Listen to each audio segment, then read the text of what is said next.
ബഹുമാന്യനായ അധ്യക്ഷൻ അഷ്റഫ് മടാൻ, ഇവിടെ സംസാരിച്ച എൻ്റെ സ്നേഹിതൻ ഡോക്ടർ ശ്രീകുമാർ, മുസ്ലിം യൂത്ത് ലീഗിൻ്റെ പ്രഗത്ഭരായ നേതാക്കന്മാർ സാദിഖ് അലി, സുബൈർ, വേദിയിൽ ഉപവിഷ്ടരായ ഇതര വിശിഷ്ട വ്യക്തികളെ, പരിസ്ഥിതിയും വികസനവും എന്ന വിഷയത്തെക്കുറിച്ച് നിങ്ങളോട് അല്പനേരം സംസാരിക്കാൻ അവസരമുണ്ടായതിൽ എനിക്ക് ഏറെ സന്തോഷമുണ്ട്. പരിസ്ഥിതി വിഷയം ഇന്ന് ലോകത്തിൻ്റെ ശ്രദ്ധ തന്നെ ആകർഷിച്ച ഒരു വിഷയമാണ്. പരിസ്ഥിതിയുമായി ബന്ധപ്പെട്ട കാര്യങ്ങളിലേക്ക് 1983 തന്നെ ഐക്യരാഷ്ട്രസഭ വേണ്ടത്ര ശ്രദ്ധ പതിപ്പിച്ചു തുടങ്ങി. ഐക്യരാഷ്ട്രസഭ അന്ന് ഇത് സംബന്ധിച്ച് ഒരു രേഖ തയ്യാറാക്കുന്നതിനും പഠിക്കുന്നതിനും വേണ്ടി ഒരു കമ്മീഷനെ നിയോഗിക്കുകയുണ്ടായി. നോർവേയിലെ പ്രധാനമന്ത്രിയായിരുന്ന ബ്രെഡ്ലാൻഡ് എന്ന് പറയുന്ന ആളായിരുന്നു അതിൻ്റെ ചെയർമാൻ. അതിൻ്റെ വൈസ് ചെയർമാൻ സുഡാൻകാരനായ മൻസൂർ ഖാലിദ്. ഇവർ 900 മണിക്കൂറുകൾ ലോകം അഭിമുഖീകരിക്കുന്ന പരിസ്ഥിതി പ്രശ്നങ്ങളെക്കുറിച്ച് ചർച്ച ചെയ്തു. പൊതുജനങ്ങളിൽ നിന്ന് തെളിവെടുത്തു. ശാസ്ത്രജ്ഞന്മാരും വൈദഗ്ധ്യമുള്ളവരുമായി ഡിസ്കസ് ചെയ്ത് അവർ കോമൺ ഫ്യൂച്ചർ എന്ന് പറയുന്ന ഒരു പൊതുവായ നിഗമനമുള്ള രേഖ തയ്യാറാക്കി. 1987 അത് സമർപ്പിച്ചത്. 1987 സമർപ്പിക്കപ്പെട്ട ആ രേഖയിൽ പിന്നീട് പല വിധത്തിലുള്ള ഡിസ്കഷനുകളൊക്കെ നടന്ന് അവസാനം സസ്റ്റൈനബിൾ ഡെവലപ്മെൻറ്റ് എന്ന പരിസ്ഥിതി ആഘാതം സൃഷ്ടിക്കാത്ത വികാസത്തെക്കുറിച്ചുള്ളൊരു സങ്കല്പമാണ് പിന്നീട് ലോകം മുന്നോട്ട് വച്ചത്. Sustainable development is the development meeting the present need without compromising the ability of the new generations. ആ പുതുതായി വരാൻ പോകുന്ന തലമുറയുടെ ആവശ്യങ്ങൾ പരിഹരിക്കുവാനുള്ള അവരുടെ കഴിവുമായി കോംപ്രമൈസ് ചെയ്യാത്ത, സന്ധി ചെയ്യാത്ത വിധം ആഘാതരഹിതമായ ഒരു വികാസം അല്ലെങ്കിൽ സുസ്ഥിര വികസനം എന്ന കാഴ്ചപ്പാടാണ് മുന്നോട്ട് വെച്ചത്. ഡെവലപ്മെന്റ് ഇവിടെ പരിസ്ഥിതിയും വികസനവും എന്നാണ് നമ്മുടെ വിഷയം. അതിന് 3 തൂണുകളിലാണ് അത് പടുത്തുയർത്തിയിട്ടുള്ളത്. സസ്റ്റൈനബിൾ ഡെവലപ്മെന്റ്, 1 എക്കണോമിക് ഗ്രോത്ത്, 2 എൻവയോൺമെന്റൽ പ്രൊട്ടക്ഷൻ, 3 സോഷ്യൽ ഇക്വാളിറ്റി. ഈ 3 വിഷയങ്ങളും ശ്രദ്ധിച്ചുകൊണ്ട് വേണം വികസന പ്രക്രിയയിൽ ലോകരാഷ്ട്രങ്ങൾ ഏർപ്പെടാൻ എന്നതാണ് ഐക്യരാഷ്ട്രസഭയുടെയും ലോകത്തിൻ്റെയും ധാരണ. എന്നാൽ ലോകം അതിൽ 2ഉം 3ഉം കാര്യങ്ങളെ പൂർണ്ണമായി അവഗണിച്ചു. എക്കണോമിക് ഗ്രോത്ത് എന്ന് പറയുന്ന 1ാമത്തെ കാര്യത്തിൽ മാത്രമാണ് ശ്രദ്ധിച്ചത്. സോഷ്യൽ ഇക്വാലിറ്റിയിലോ എൻവയോൺമെന്റൽ പ്രൊട്ടക്ഷനിലോ വേണ്ടത്ര ശ്രദ്ധ പതിപ്പിച്ചില്ല. തൽഫലമായി ഇന്ന് മനുഷ്യജീവിതം വളരെയേറെ ഉത്കണ്ഠാജനകമായ, മനുഷ്യജീവൻ എന്ന് പറയുമ്പോൾ മനുഷ്യർ മാത്രമല്ല എല്ലാ ജീവജാലങ്ങളുടെയും ഭൂമിയുടെയും തന്നെ നിലനിൽപ്പ് അപകടത്തിലാകുന്ന സാഹചര്യം സംജാതമായിരിക്കുന്നു. ഇങ്ങനെ ഒരു വിഷയം വരുമ്പോൾ ഈ പാരിസ്ഥിതികമായ ആഘാതം ഏൽപ്പിക്കുന്ന ഒരുപാട് സംഗതികളുണ്ട്. അതൊന്നും നമ്മളോട് ഡിസ്കസ് ചെയ്താൽ സമയം ഉണ്ടാവില്ല. അതിൽ നമുക്ക് ഇൻഡസ്ട്രിയലൈസേഷൻ പറയാം, ഇങ്ങനെയുള്ള ഒരുപാട് സംഗതികൾ, അർബനൈസേഷൻ പറയാം. പല പല കാരണങ്ങളാലാണ് പാരിസ്ഥിതികമായ ദുരന്തങ്ങൾ ഉണ്ടാകുന്നത്, ആഘാതങ്ങൾ ഉണ്ടാകുന്നത്. ഇവിടെ വികസനം എന്ന് പറയുന്നത് മുതലാളിത്ത വികസനവും സാമ്രാജ്യത്വ വികസനവുമായി വളർന്നതുകൊണ്ട്, ഇന്നത്തെ വികസന പ്രക്രിയയുടെ മുൻപന്തിയിൽ അവരായതുകൊണ്ട്, അവരുടെ പോളിസി എക്കണോമിക് ഗ്രോത്തിൽ മാത്രം, സാമ്പത്തിക വളർച്ചയെ മാത്രം അധിഷ്ഠിതമാക്കുന്നത് കൊണ്ട് പരിസ്ഥിതി വീണ്ടും ഒരു ചർച്ചാ വിഷയമായി മാത്രം അവശേഷിക്കുകയാണ്. മുതലാളിത്ത വികസനത്തിന് തന്നെ വന്ന മാറ്റം ഇവിടെ നേരത്തെ സൂചിപ്പിച്ചതുപോലെ 1990കളിലെ ഗ്ലോബലൈസേഷൻ, ഉദാരവൽക്കരണം, സ്വകാര്യവൽക്കരണം തുടങ്ങിയ കാര്യങ്ങളിലായി നമ്മൾ എടുത്തു പറയുന്ന 1994 ഏപ്രിൽ മാസം 15-ന് ലോകത്തിലെ 116 രാഷ്ട്രങ്ങൾ ചേർന്ന് മൊറോക്കോയിലെ മരാക്കേഷ് എന്ന് പറയുന്ന സ്ഥലത്ത് വെച്ച് ഒപ്പുവെച്ച general agreement on trade and tariff എന്ന് പറയുന്ന കരാർ ലോകത്തിലെ എല്ലാ രാഷ്ട്രങ്ങളിലെയും നിയമങ്ങളെ ഏതാണ്ട് ഏകീകരിക്കുകയും തൊഴിലാളികളുടെ അവകാശങ്ങൾ റദ്ദ് ചെയ്യുകയും വികസനത്തിന് വലിയ മുൻതൂക്കം കൊടുക്കുകയും പ്രകൃതിയുടെ ചൂഷണം വർദ്ധിക്കുകയും ഒക്കെ ചെയ്യുന്ന ഒരു സാഹചര്യം ഉണ്ടായി. അതിന് മുൻപന്തിയിൽ നിന്ന് ആ രേഖ തയ്യാറാക്കിയ ആർതർ ഡങ്കലിന്റെ ഡങ്കൽ നിർദ്ദേശങ്ങളായിട്ടാണ് അത് അറിയപ്പെടുന്നത്. 23,000 പേജുള്ള ഒരു കരാറാണ് ഗാട്ട് കരാർ എന്ന് പറയുന്ന വികസന രേഖ. 500 പേജുള്ള 6 എഗ്രിമെന്റുകളും 20,000 പേജുള്ള വിശദീകരണവും. ആ 23,000 പേജുകൾക്കകത്ത് ലോകരാഷ്ട്രങ്ങൾക്ക്, പ്രത്യേകിച്ച് അതിവികസിത രാഷ്ട്രങ്ങൾക്ക് പ്രകൃതിയെ ഉൾപ്പെടെ ചൂഷണം ചെയ്തുകൊണ്ട് അതിവേഗം സാമ്പത്തികമായ വളർച്ച കൈവരിക്കാൻ ആവശ്യമായ നിയമങ്ങളാണ് വ്യവസ്ഥ ചെയ്യപ്പെട്ടിട്ടുള്ളത്. അതിൽ കൃഷിയും സേവന മേഖലയും ഉൾപ്പെടും.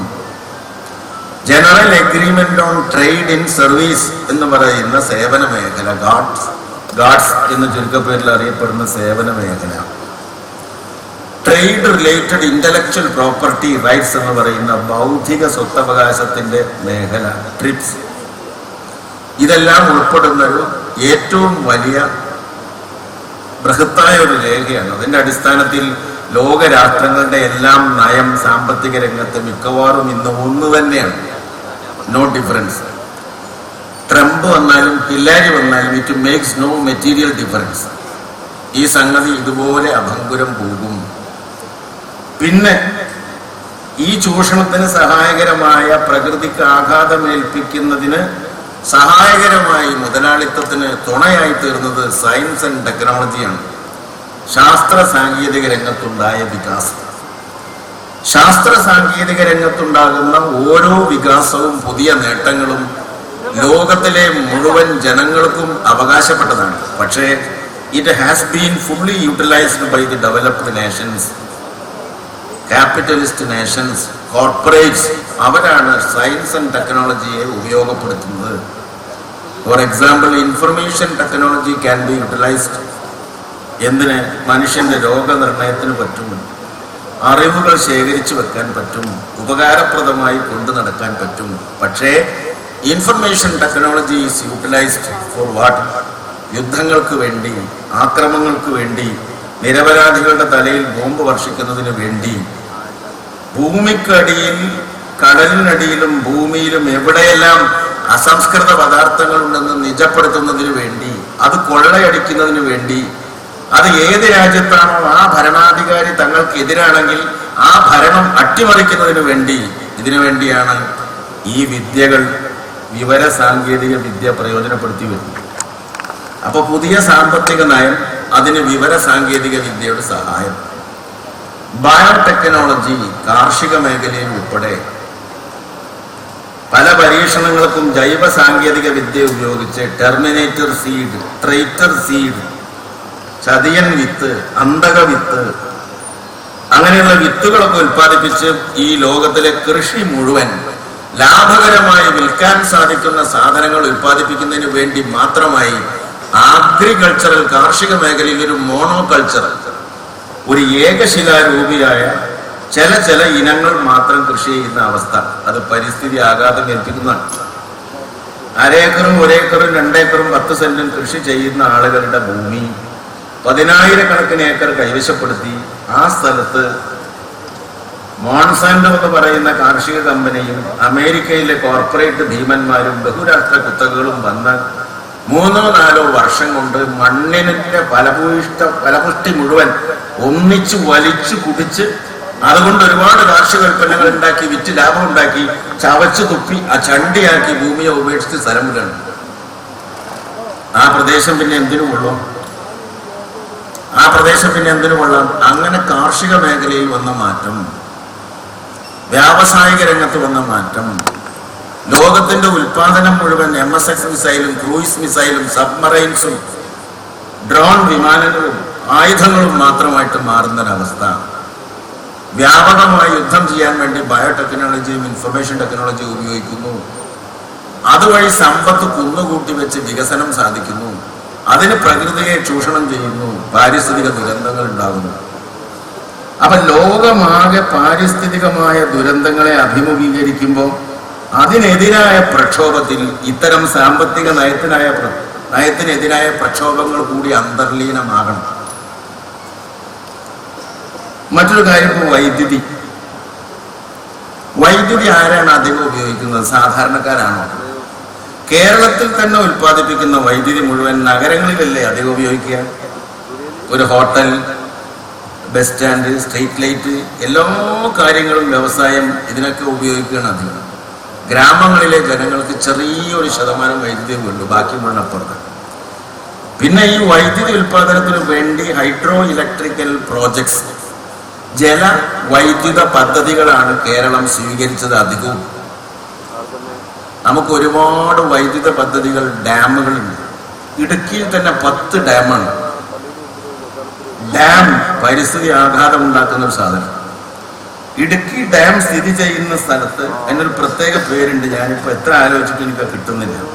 ആ ഭൂപ്രദേശത്ത് അണ കെട്ടാൻ പാടില്ലാത്ത, അവിടെ ഒരു സ്ഫടിക ഗ്ലാസ് നിലത്ത് വീണാൽ ഉണ്ടാകുന്ന അവസ്ഥ പോലെയാണ് ഭൂമി. ഒരു സ്ഫടിക ഗ്ലാസ് നിലത്ത് വീണാൽ അത് പൊട്ടിച്ചെതറി കിടക്കും. നമ്മൾ വേർപ്പെടുത്തിയില്ലെങ്കിൽ അതിന്റെ ഇടയിൽ വിടവുകളും പോലെ. അങ്ങനെയുള്ളൊരു ഭൂപ്രദേശത്തിനൊരു പ്രത്യേക പേരുണ്ട്, I don't remember.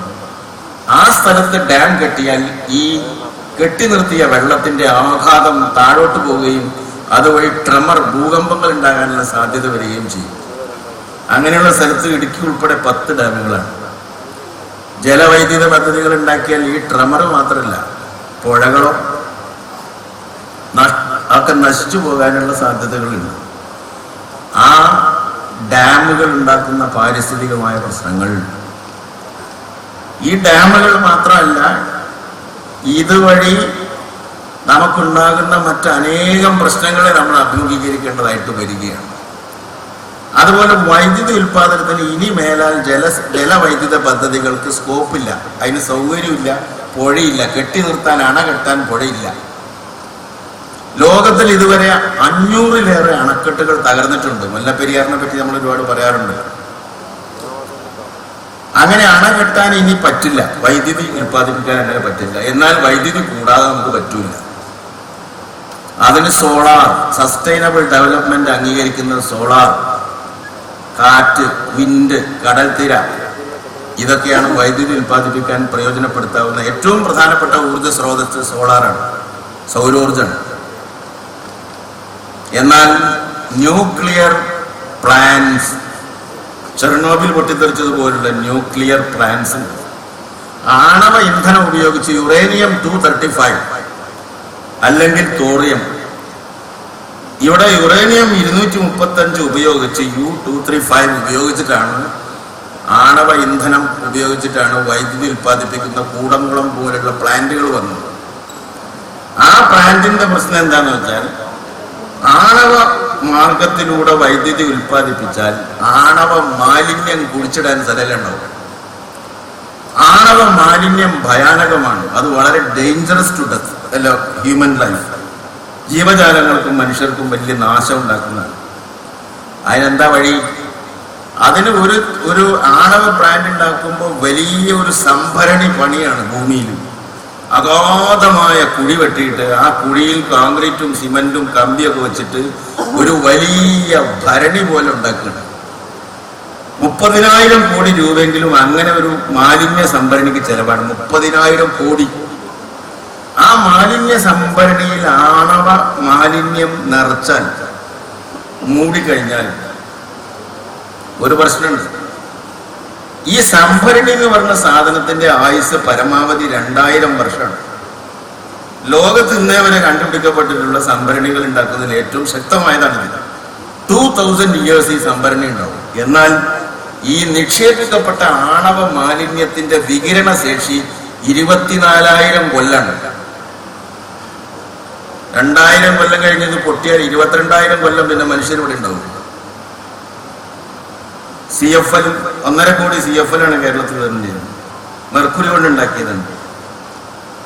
1 gram mercury 25,000 acre സ്ഥലത്ത് പടർന്നു കിടക്കുന്ന ഒരു ശുദ്ധജല തടാകം അശുദ്ധമാക്കാൻ 1 ഗ്രാം മെർക്കുറി മതിയാണ്. 1.5 കോടി CFL ലാംപ്സ് നമ്മൾ വിതരണം ചെയ്തു. ഇപ്പൊ LED, അതിന് വേറെ ചില കാര്യങ്ങളുണ്ട്. മെർക്കുറി ലാമ്പുകൾ, വൈദ്യുതി ഉൽപാദനത്തിന്റെ പ്രശ്നം, അതിന്റെ കോസ്റ്റ്, മറ്റു പലതുണ്ട്. അപ്പൊ വൈദ്യുതി ഉൽപാദന രീതി, കാർഷിക രീതി, ഡെവലപ്മെന്റിന് വേണ്ടി ഉപയോഗിക്കുന്ന സംഗതികൾ, പ്രകൃതിയെ ചൂഷണം ചെയ്യല്, ഇതിനൊക്കെ സഹായകരമായ നിലപാട് സ്വീകരിക്കുന്നത് ഈ കാട്ടുകരാറും മുതലാളിത്ത രാഷ്ട്രങ്ങളാണ്. അവരുടെ രാജ്യങ്ങളിൽ ഉണ്ടാക്കാത്തത് 3-ാം ലോക രാജ്യങ്ങളിൽ ഉണ്ടാക്കും. വൈദ്യുതി, പാരിസ്ഥിതിക ദുരന്തങ്ങൾ, പ്രശ്നങ്ങൾ ഉണ്ടാക്കുന്ന വലിയ ലോക നിലവാരത്തിലുള്ള കാര്യങ്ങളാണ്. നമുക്കിവിടെ കേരളത്തിൽ 44 നദികളുണ്ട്, 38 കായലുകളുണ്ട്, എടുത്തു പറയത്തക്ക വലിയ ജലാശയങ്ങൾ. ഏറ്റവും വലുത് വെമ്പനാട്ട് കായലാണ്. 3-4 ജില്ലകളിൽ കവർ ചെയ്ത് നിൽക്കുന്നതാണ്. ഒരുപാട് സ്ക്വയർ ചതുരശ്ര കിലോമീറ്റർ വലിപ്പമുള്ളതാണ്. അഷ്ടമുടി കായൽ, ശാസ്താംകോട്ട കായൽ, വേമ്പനാട്ട് കായൽ. ഈ വേമ്പനാട്ട് കായലിലാണ് ഈ 10 പുഴകൾ ഒഴുകിച്ചേരുന്നത്. കേരളത്തിലെ 44 പുഴകളിൽ 10 വന്ന് പതിക്കുന്നത് വേമ്പനാട്ട് കായലിലാണ്. അതിന്റെ വിസ്തീർണം കുറഞ്ഞുകൊണ്ടിരിക്കുകയാണ്. അതിലേക്ക് വരുന്ന ജലത്തിന്റെ വരവ് നിന്നുകൊണ്ടിരിക്കുക. കാരണം എന്താ? ഈ നദിയുടെ ഉത്ഭവസ്ഥാനങ്ങളിലുള്ള സകല പാറകളും പൊട്ടിച്ചു കഴിഞ്ഞ് പാറ മാഫിയയും കോറി മാഫിയയും പുഴയിൽ കിട്ടുന്ന മണൽ മാഫിയയും എല്ലാം കൂടി ഇതിനെ തകർത്ത് കിടക്കും. പുഴകളെല്ലാം മരിച്ചുപോയി, മരണപ്പെട്ടുകൊണ്ടേയിരിക്കുന്നു. നോക്കാൻ ആളില്ല. പഞ്ചായത്ത് തെരഞ്ഞെടുപ്പിൽ ആളുകൾ മത്സരിക്കുന്നത് തന്നെ പുഴയിൽ മണലുണ്ട് എന്നുള്ള കാരണം കൊണ്ടാണ് പല സ്ഥലത്തും. അത് പ്രയോജനപ്പെടുത്താലോ എന്നുള്ള ഇതെല്ലാം ഈ വളരെ വലിയ നാശങ്ങൾ ഉണ്ടായിക്കൊണ്ടിരിക്കുകയാണ്. ഈ 44 പുഴകളിൽ 41 പടിഞ്ഞാട്ടും 3 കിഴക്കോട്ടുമാണ് ഒഴുകുന്നത്. വരട്ടാർ എന്ന് പറഞ്ഞൊരു പുഴ കേരളത്തിൽ അപ്രത്യക്ഷമായി, ഇല്ലാണ്ടായി. പൂർണ്ണമായി മരിച്ചുപോയ ഒരു പുഴയാണ് വരട്ടാർ. അങ്ങനെ ഒരു പുഴ ഉണ്ടായിരുന്നു, ഇപ്പൊ ഇല്ല. പുഴകളെല്ലാം നശിച്ചുകൊണ്ടിരിക്കുന്നു. മത്സ്യസമ്പത്ത് നഷ്ടപ്പെട്ടുകൊണ്ടിരിക്കുന്നു. പുഴ മുഴുവൻ മരിച്ചാൽ എന്താ സ്ഥിതി? ഇന്ത്യയിൽ 4 ലക്ഷം കോടി ഘനമീറ്റർ വെള്ളം മഴ കൊണ്ട് ഓരോ വർഷം ഉണ്ടാകുന്നു. 4 ലക്ഷം കോടി ഘനമീറ്റർ. അതിൽ 1,08,660 ഘനമീറ്റർ മാത്രമാണ് നമുക്ക് യൂസ്ഫുൾ ആയിട്ടുള്ളത്. ഉത്തരേന്ത്യയിൽ പാരിസ്ഥിതികമായ ആഘാതം കൊണ്ടും ക്ലൈമറ്റിക് ചേഞ്ച് കൊണ്ടും ബദരീനാഥ്, കേദാർനാഥ്, രുദ്രപ്രയാഗ, കാവേരി, ബ്രഹ്മപുത്ര, ഗംഗ, യമുന, ഗംഗോത്രി, യമുനോത്രി അവിടങ്ങളിലൊക്കെ ഉണ്ടായിട്ടുള്ള വെള്ളപ്പൊക്കങ്ങളും ഉരുൾപൊട്ടലുകളും വലിയ വലിയ കെട്ടിടങ്ങളടക്കം ഹിമാലയ പർവ്വതത്തിന്റെ സാനുക്കളിൽ ഒക്കെ ഇടിഞ്ഞു തകർന്ന് നശിച്ച് കൊണ്ടിരിക്കുന്ന സംഭവങ്ങളും എല്ലാ വർഷവും ആയിരക്കണക്കിന് ആളുകൾ മരിച്ചുകൊണ്ടിരിക്കുകയാണ്. പശ്ചിമഘട്ട പദ്ധതി, സംരക്ഷണ പദ്ധതി എന്ന് പറയുന്ന റിപ്പോർട്ട് സമർപ്പിച്ച Madhav Gadgil, it has been referred by my friend earlier. ആ മാധവ് ഗാഡ്ഗിൽ എന്ന് പറയുന്ന അദ്ദേഹത്തിന്റെ കമ്മിറ്റികളിൽ പല ആളുകളും ഉണ്ടായിരുന്നു. വളരെ വിദഗ്ധനായിട്ടുള്ള പരിസ്ഥിതി കാര്യങ്ങളിൽ വിദഗ്ധനായിട്ടുള്ള ആളാണ്. അദ്ദേഹം പറഞ്ഞ ഈ പശ്ചിമഘട്ടം 6 സംസ്ഥാനങ്ങളിലായി 188 താലൂക്കുകളിലായി 1,64,280 ചതുരശ്ര കിലോമീറ്റർ സ്ഥലത്താണ് പശ്ചിമഘട്ടം. 6 സ്റ്റേറ്റ്സ്, ഗുജറാത്ത് തപ്തി നദി മുതൽ കന്യാകുമാരി വരെ, ഗുജറാത്തിലെ തപ്തി നദി മുതൽ കന്യാകുമാരി വരെ, മഹാരാഷ്ട്ര, ഗുജറാത്ത്, ഗോവ, തമിഴ്നാട്, കേരള, കർണാടക ഒക്കെ ഉൾപ്പെടുന്ന 6 സ്റ്റേറ്റ്, 188 താലൂക്ക്, 1,64,280 ചതുരശ്ര കിലോമീറ്റർ വിസ്തീർണം. ആ പശ്ചിമഘട്ടത്തിൽ നിന്നാണ് അനേകം നദികൾ ഉത്ഭവിച്ചുകൊണ്ടിരിക്കുന്നത്. ആ പശ്ചിമഘട്ടം കയ്യേറിയും തകർത്തും നശിപ്പിച്ചും അവിടെ ഇനി മനുഷ്യന്റെ കരങ്ങളാൽ സൃഷ്ടിക്കാത്ത നാശങ്ങളൊന്നും ബാക്കിയില്ല. 7% മാത്രമാണ് ഇനി അവിടെ നാച്ചുറൽ ഫോറസ്റ്റ് ബാക്കിയുള്ളത്. 7%. 4000 ഇനത്തിൽപ്പെട്ട പുഷ്പങ്ങൾ ഉണ്ടാവും. ജൈവ വൈവിധ്യങ്ങളിൽ കിഴക്കൻ ഹിമാലയം കഴിഞ്ഞാൽ ദി ബിഗ്ഗസ്റ്റ് എന്താ പറയുക, ഏറ്റവും ഇമ്പോർട്ടൻ്റ് ആയിട്ടുള്ള ജൈവ വൈവിധ്യം പശ്ചിമഘട്ടത്തിലാണ്. കിഴക്കൻ ഹിമാലയം കഴിഞ്ഞാൽ പിന്നെ ഇവിടെ 4000 ഇനത്തിൽപ്പെട്ട പുഷ്പങ്ങളും 645 നിത്യഹരിത പുഷ്പങ്ങളും. നിത്യഹരിതം എന്ന് പറഞ്ഞാൽ സീസൺ ഇല്ലാണ്ട് പൂക്കൊണ്ടിരിക്കുന്നത്. പിന്നെ പല വിധത്തിൽപ്പെട്ട പക്ഷിമൃഗാദികൾ, ജീവജാലങ്ങൾ, 2000 ഇനത്തിൽപ്പെട്ട ജീവജാലങ്ങൾ, 645 ഇനത്തിൽപ്പെട്ട ഇതുവരെ കണ്ടിട്ടും കേട്ടിട്ടും ഇല്ലാത്ത ശലഭങ്ങൾ, 350 ഇനങ്ങളിൽപ്പെട്ട ഒച്ചുകൾ, 462 വിഭാഗങ്ങളിൽപ്പെട്ട തുമ്പികൾ, ഇങ്ങനെ എല്ലാപ്പെട്ട ഇതിലുള്ള ജീവജാലങ്ങളും പ്ലാന്റ്സും നിറഞ്ഞു നിൽക്കുന്ന ജൈവ വൈവിധ്യങ്ങളുടെ കലവറയാണ് പശ്ചിമഘട്ടം. അതാണ് നശിച്ചുകൊണ്ടിരിക്കുന്നത്. അത് സംരക്ഷിക്കാനാണ് മാധവ ഗാഡ്ഗിലിന്റെ റിപ്പോർട്ട് പറഞ്ഞത്. അദ്ദേഹം വലിയ കുഴപ്പമൊന്നും ചെയ്തിട്ടില്ല. അദ്ദേഹം 174 പരിസ്ഥിതി വിലോല പ്രദേശങ്ങളെ കണ്ടെത്തി.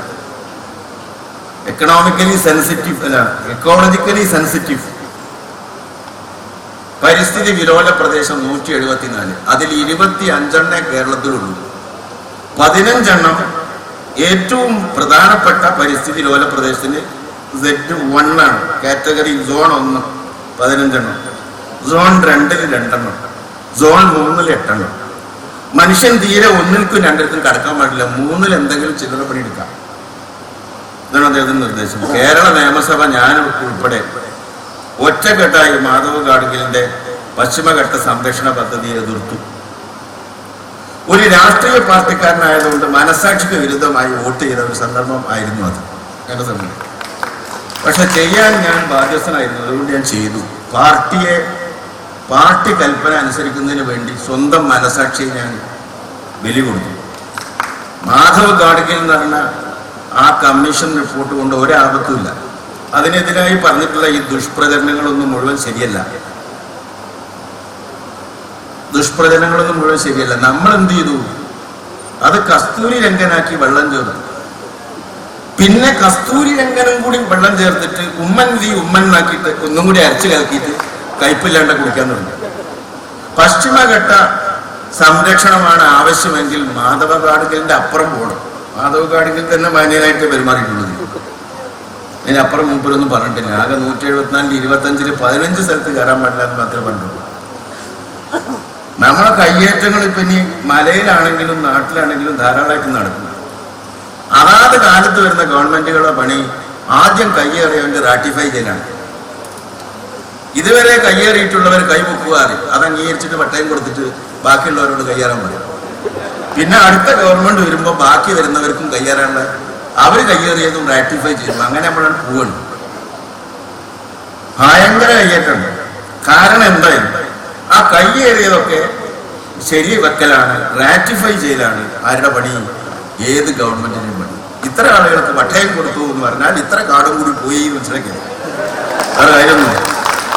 താഴെ കടയിൽ ഞാൻ കാടില്ലാത്ത സ്ഥലത്ത് പട്ടയത്തിനെ കുറിച്ചല്ല പറഞ്ഞു. തീരദേശത്തുണ്ടാവും പട്ടയം പണിയിൽ. അവിടെ കടൽ പോയി എന്ന് കണക്കാക്കിയാണ്. മറ്റൊരു കാട് പോയെങ്കിൽ ഇവിടെ കടൽ പോയി. ഭയങ്കര നാശങ്ങൾ ഉണ്ടായിക്കൊണ്ട് പരിസ്ഥിതി നശിപ്പിച്ചുകൊണ്ടേയിരിക്കുകയാണ്. അത് നമ്മൾ തുടരുകയാണ്. നീ എന്റെ രസനയിൽ വയമ്പും നറുന്തേനുമായി വന്നൊരാദ്യാനുഭൂതി, നീ എന്റെ തിരികെടും നേരത്ത് തീർത്ത കണമായ അലിയും അന്ത്യാനുഭൂതി, നിന്നിൽ കുരുക്കുന്ന കറുകയുടെ നെറുകയിലെ കുഞ്ഞു പൂവിലും കറുകയുടെ നെറുകയിലെ മഞ്ഞുനീർ തുള്ളിയിൽ പോലും ഒരു കുഞ്ഞു സൂര്യനുണ്ട്. അത് കണ്ടുദിച്ചിതൻ കരളിലൊരു വിസ്മയ വിഭാതം. നിന്റെ തരുനിരകളിൽ മേഞ്ഞു നടന്നു എൻ കാമമാം ധേനു. നിന്റെ കടലിനു മീതെ ഏതോ പ്രവാചകർ വന്നതുപോൽ കാറ്റുകൾ നടന്നു. 1000 ഉണ്ണിക്കനികൾക്ക് തൊട്ടിലും താരാട്ടുമായി നീ ഉണർന്നിരിക്കുന്നതും ആലിലത്തുമ്പത്തിരുന്നു തുള്ളുന്നതും 5 ഇതൾ പൂക്കളായി കയ്യാട്ടി നിൽപ്പതും എന്ന് ഭൂമിയെക്കുറിച്ച് വയങ്ങി പാടിയിട്ടുണ്ട്. ഇനിയും മരിക്കാത്ത ഭൂമി, നിന്നാസന്ന മൃതിയിൽ നിനക്കാത്മശാന്തി. മൃതിയുടെ കറുത്ത വിഷപുഷ്പം വിടർന്നതിൻ നിഴലിൽ നീ നാളെ മരവിക്കെ ഉയരറ്റ നിൻമുഖത്ത് അശ്രുബിന്ദുക്കളാൽ ഉദകം പകർന്നു വിലപിക്കാൻ ഇവിടെ അവശേഷിക്കയില്ല ആരുമീ ഞാനും ഇത് നിനക്കായി ഞാൻ കുറിച്ചിടുന്നു. അങ്ങനെ ഈ ഭൂമിയുടെ ഉദകക്രിയ ചെയ്യേണ്ട സമയം വരെ സമാഗതമായി.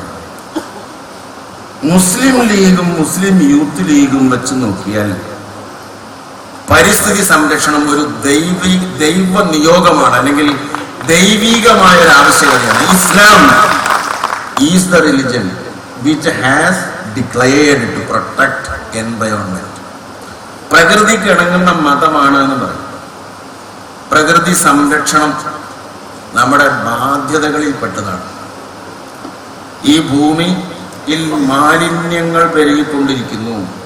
കുടിവെള്ളത്തെ കുറിച്ച് പറഞ്ഞു. ഏറ്റവും കൂടുതൽ കിണറുകളുള്ള ലോകത്തിലെ സംസ്ഥാനം, ഏറ്റവും കൂടുതൽ കിണറുകളുള്ളത് ലോകത്ത് കേരളത്തിലാണ്. 46 ലക്ഷം കിണറുകളാണ്. കുഴൽ കിണറുകളുടെ എണ്ണത്തിൽ ഒരു കണക്കില്ല. ഭൂഗർഭജലം എക്സ്പ്ലോയിറ്റ് ചെയ്തു. പെരിയാർ എന്ന് പറയുന്ന മഹത്തായ പുഴയിൽ, പെരിയാറെ പർവ്വത നിരയുടെ പനിനീരെ, ആ പെരിയാറിൽ 260 ദശലക്ഷം ഇൻഡസ്ട്രിയൽ എഫ്ലുവൻസ് ആണ് വന്നുകൊണ്ടിരിക്കുന്നത്. ദശലക്ഷം ടൺ ലിറ്റർ ഇത് വന്നുകൊണ്ടിരിക്കുകയാണ്. വ്യവസായ മാലിന്യം 260 ദശലക്ഷം ലിറ്റർ ഓരോ ദിവസവും പെരിയാറിലേക്ക് വന്നുകൊണ്ടിരിക്കുകയാണ്. വെള്ളം മലിനമാകുക, കുടിക്കാൻ വെള്ളം ഇല്ലാതാകുകയാണ്.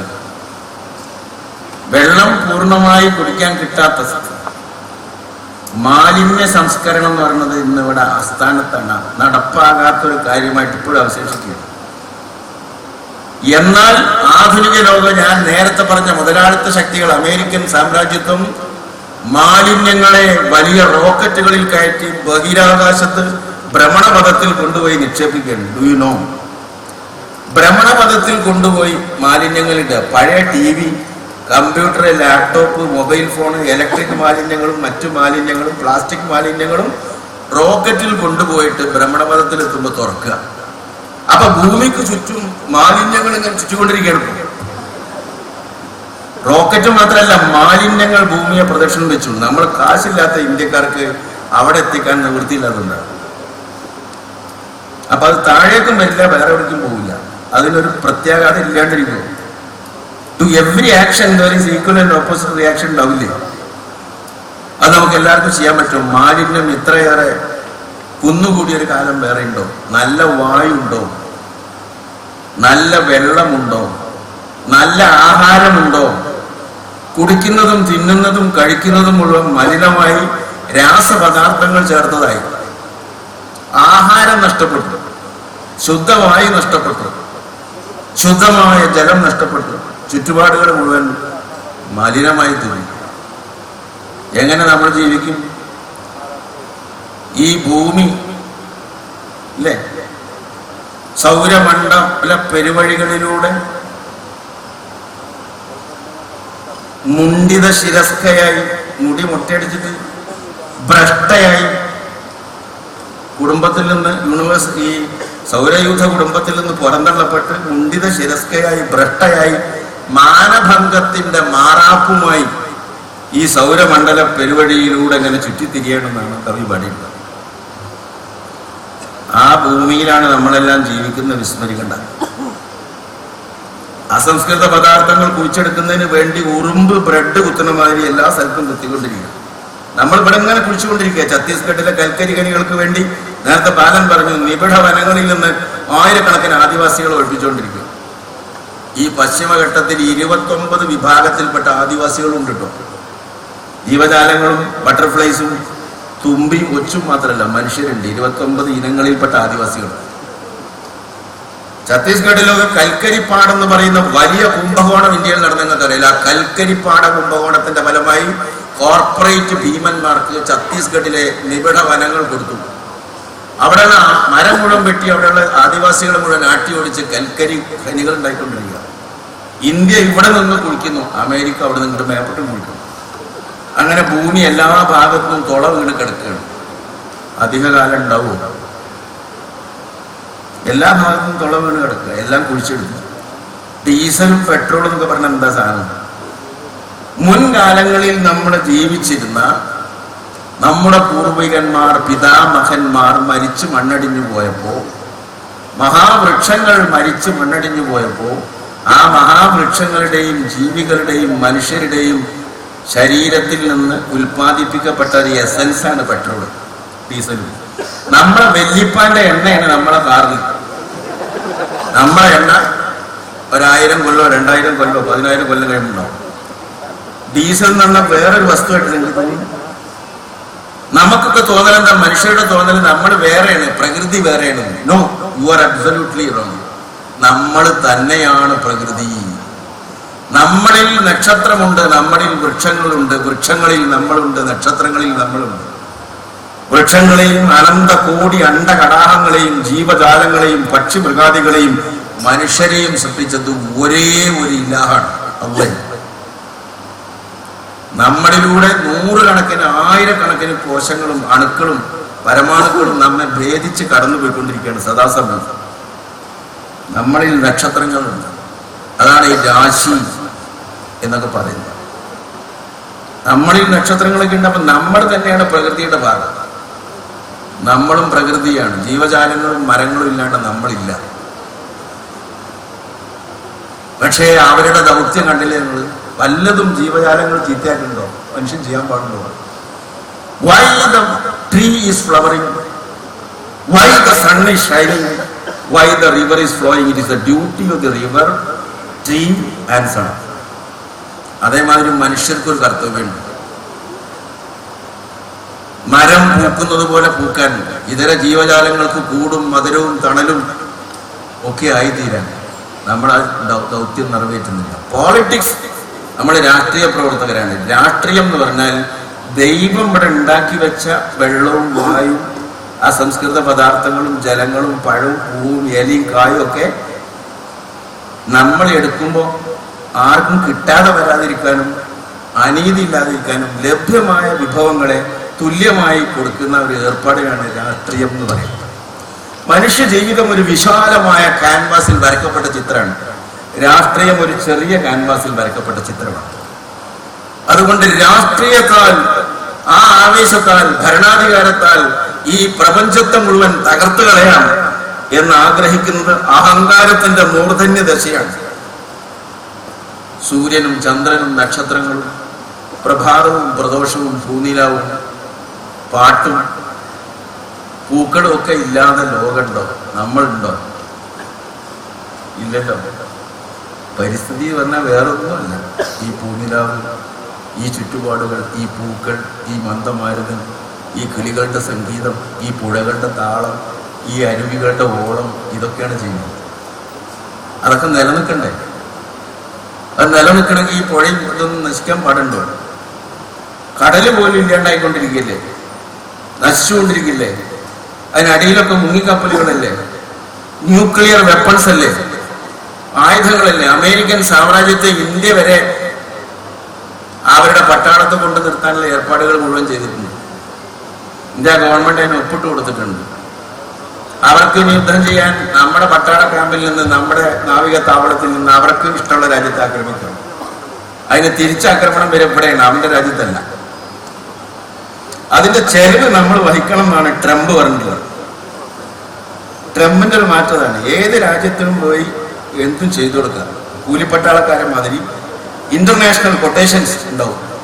പക്ഷേ കൊട്ടേഷന്റെ പൈസ നമ്മൾ കൊടുത്തോളൂ. നമ്മളെ പാകിസ്ഥാൻ അടിക്കാൻ പറ്റുമെന്ന് പറയുമ്പോൾ അതിനെന്താ ഞങ്ങൾ വന്ന് പാകിസ്ഥാനെ തലണമല്ലോ, നിങ്ങൾ തലണം, എന്തായാലും ചാർജാണ് കൊടുക്കണം. അത് trump. What you mean by trump? Word meaning എന്താ? ഞാൻ ട്രംപ് ഇറക്കിയറിയില്ല.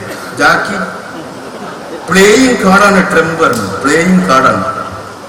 അപ്പൊ ട്രംപായ സാധനം, ട്രംപ് എന്ന് പറഞ്ഞാൽ ഡെഫീറ്റ് അതേഴ്സ് എന്നാണ്, മറ്റുള്ളവരെ തോൽപ്പിക്കാനുള്ള ട്രംപ്. അപ്രതീക്ഷിതമായി ആരും കാണാതെ ചീട്ട് കളിക്കുന്ന മേശയിൽ ഇറക്കുമ്പോൾ, ചീട്ടായിട്ട് ഇറക്കുമ്പോഴാണ് അതിനെ ട്രംപ് ഇറക്കിയത്. ജാക്കി ആസ് എന്നൊക്കെ പറഞ്ഞ സാധനമല്ലേ, അതേമാതിരി ഒരു സാധനം ട്രംപ്.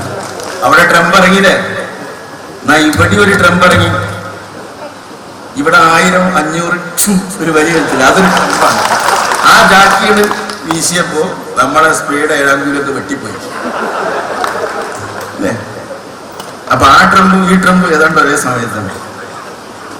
ഈ ട്രംപും ആ ട്രംപായിട്ട് ചില സ്വഭാവ സവിശേഷതകളിലൊക്കെ ഒന്നാണ്. ഈ ലോകം കൂടി ഇനി എന്തായിരിക്കും സ്ഥിതി?